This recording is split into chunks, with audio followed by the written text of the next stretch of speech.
why I stopped going to church and you should too. Now hold on just a minute. Before you call my employer, please watch this video till the end to see where I'm coming from.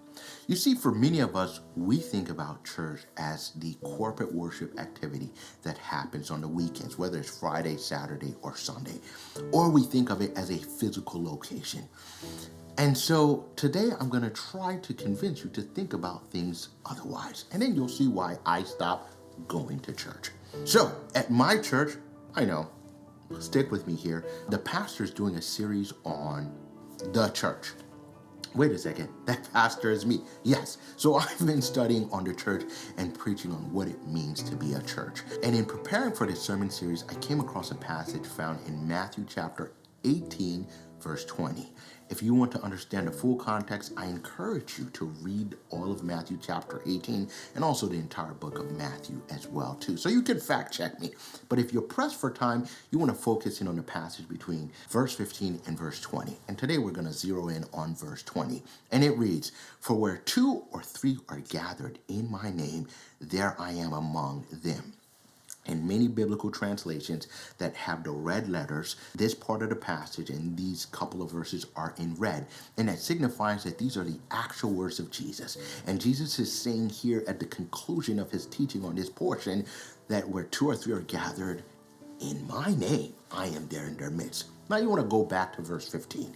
Here Jesus is talking about how to resolve a conflict. If you have beef or static, that's how we used to speak when I was younger. With another person, you go to the person and you try to resolve it.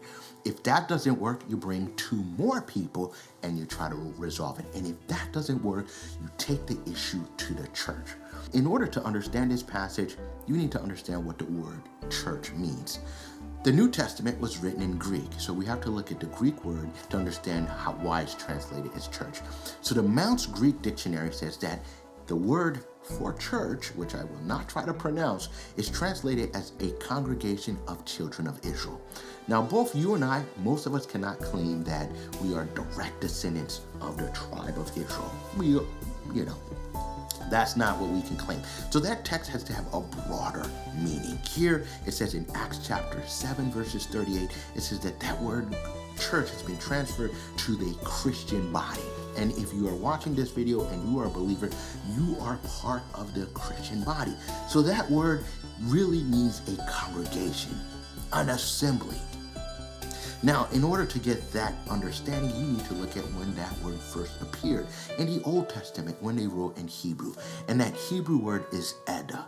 And that word that is translated for congregation, which is the basis for the inspiration for the word church as well too, simply means a community or assembly with a focus on unity or a congregation. So see simply what the Bible is teaching us, that church is about relationships, and those relationships are with people. The Bible is telling us that the church is not a building, but is actually a community of believers that have relationship with each other. Now pay close attention to the words that Jesus says. He says, where 2 or 3 are gathered in my name, there I am amongst them. Jesus is telling me today that whenever I gather with another believer, he's here in the midst. If I gather with 10 believers, he's here in the midst. So literally, by thinking of church as simply as a place to go to on the weekends or a place of corporate worship, we are robbing us from the full joy of experiencing a community where God is present with us every day. Once I began to understand this passage, it changed my experience.